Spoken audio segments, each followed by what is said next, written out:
नमस्कार मित्रांनो, माझे नाव प्रांजल संतोष आर्य आहे। मी वर्ग 7वी मध्ये शिकते।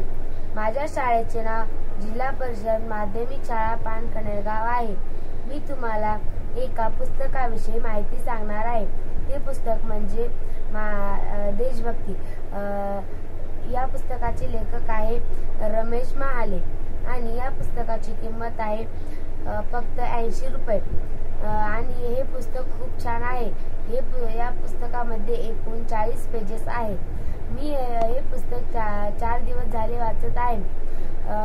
या पुस्तकात देशभक्ती याच्याविषयी थोडक्यात माहिती दिली आहे। फ्रान्स व इंग्लंड यामध्ये युद्ध चालू होते। बरेच इंग्रज सैनिक कैदी म्हणून फ्रान्सला पाठविण्यात आले होते। तेथील तुरुंग त्याच्यावर कडक पहारा होता। त्याच्या जवळच एक छोटी पिशवी होती। आम्हाला तुझी पिशवी उघडून पाहायची आहे। तू तुरुंगातून का पळालास? आईला भेटण्यासाठी। तुझे तुझ्या आईवर केवढे प्रेम आहे? नेपोलियनने विचारले। महाराज, ही गोष्ट सांगण्यासारखी नाही, ती फक्त अनुभवावी लागते। कैदी म्हणाला, मला तुझी सर्व हकीकत ऐकायची आहे। एक दिवशी नेपोलियनने विचारले। कैदी काही वेळ गप्प बसला। नंतर त्याने सांगायला सुरुवात केली।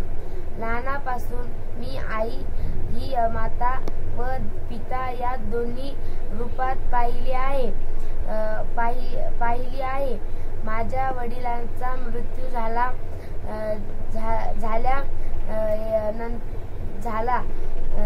जन्मानंतर थोड्याच दिवसात झाला होता।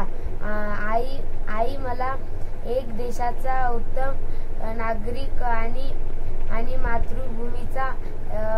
मातृभूमीचा एक सच्चा सेवक बनवून इच्छित होती। म्हणून तिने माझे शिक्षण पूर्ण होताच मला सैनिक होण्याचा सल्ला दिला। नेपोलियनने त्याची कहाणी लक्षपूर्वक ऐकली होती।